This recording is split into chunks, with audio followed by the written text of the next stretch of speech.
Bonsoir tout le monde. Good evening, everyone. Thank you, Lynn, for the kind introduction.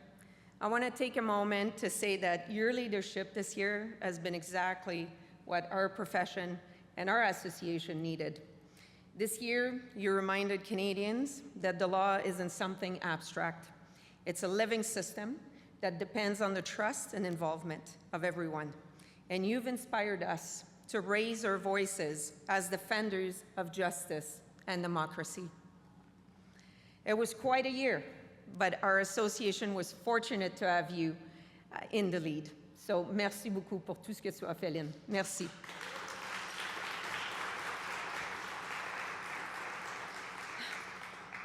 Merci tout le monde d'être ici ce soir.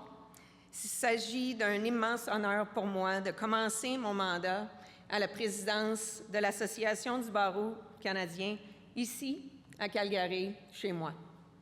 Avant de commencer avec un peu de mon histoire, je voulais vous faire part de certaines données. I'm actually the 97th National President of the Canadian Bar Association and the 11th woman to serve in the role. 10 years ago, the National President was Michelle Hollins, now Justice Hollins, who's with us tonight. Today, I'm proud to bring the presidency back to Alberta, and I believe that's something we can all celebrate together.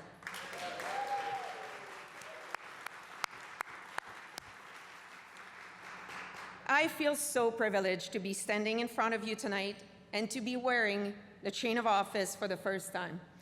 To be honest, this is a dream come true, especially that the path that brought me here has been full of growth, full of surprises, full of great challenges that have shaped who I am.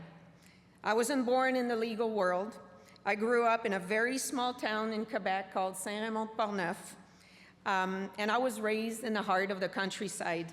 My family has a long history as private guides, serving fishing and hunting clubs, while also guiding those who sought to explore Quebec's lakes and forests. From a young age, my parents, who were teachers, taught me the value of hard work and community. I'm so proud of my Huron-Wendat roots and all the teachings that my parents have given me. In my early 20s, a language exchange to Regina, Saskatchewan, opened my eyes to a world beyond my small hometown. And meeting my now husband, Dan, here with us tonight, in Regina, truly changed my life in ways that I could have never imagined. I made the decision to leave my family and move across the country. Ça n'a vraiment pas été facile. J'ai dû accepter l'éloignement de ma culture d'origine, apprendre une deuxième langue, retourner aux études, me faire de nouveaux amis, me frayer un chemin parmi les grands. De la détermination et du courage, il y en a fallu vraiment. Those early challenges forged the resilience that has carried me forward ever since. And the Canadian Bar Association played a very important role in that journey. L'ABC, ça a été l'un des tout premiers endroits où j'ai senti que j'avais véritablement ma place dans la profession. L'ABC m'a mise en contact avec des mentors et des collègues qui ont cru en moi avant même parfois que je croie en moi-même. L'ABC m'a donné la confiance nécessaire pour m'engager, pour m'exprimer et devenir une meilleure leader. Standing here today means everything to me. It's not just about where I am. It's about where I came from. It's about the journey, the setbacks, and the people who helped me rise. And it's about a belief I hold deeply, that every lawyer, especially every woman who has ever felt unseen or underestimated, deserves a profession that supports them, that values them, and lifts them up.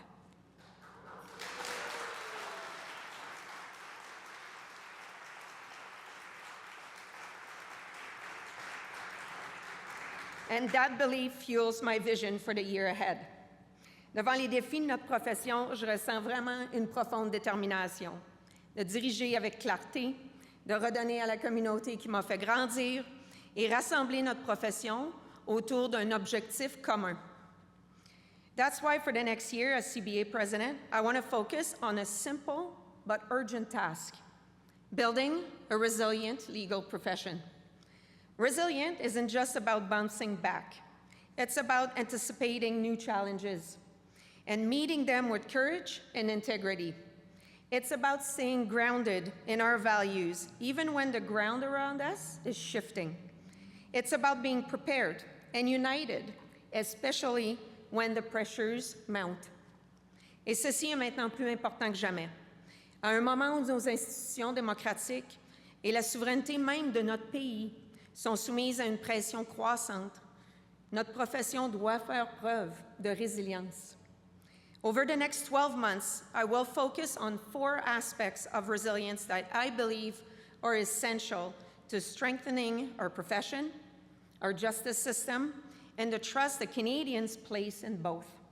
First, a resilient profession needs a resilient justice system, and that starts by giving our courts the resources they need to do their work.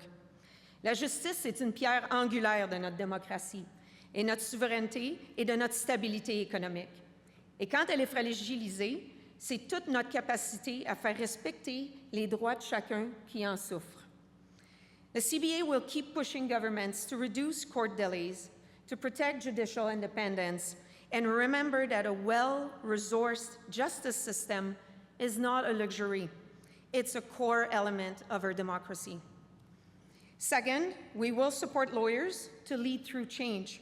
New technologies and rising expectations mean that we can't stand still. To lead in uncertain times, lawyers need to embrace innovations and continuous learning while maintaining strong ethics. For example, the CBA is launching a national AI action plan with training and support for small firms and tools to ensure that AI is used responsibly and in service of access to justice.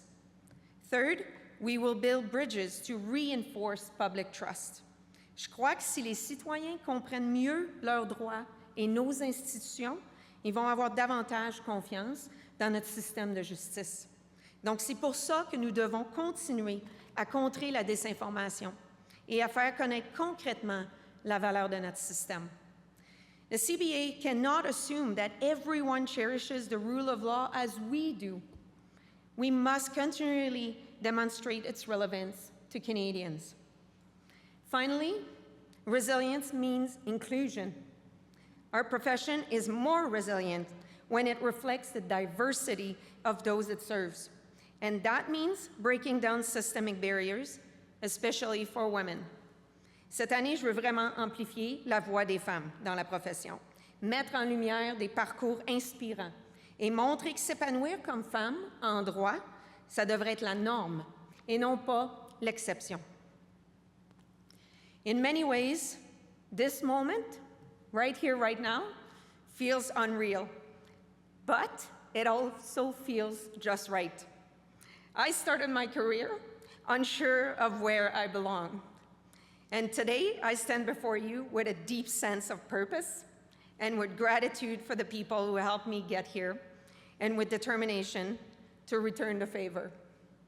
Merci à tous ceux et celles qui m'ont soutenu au fil des années. Thank you to all of you for your support over the years.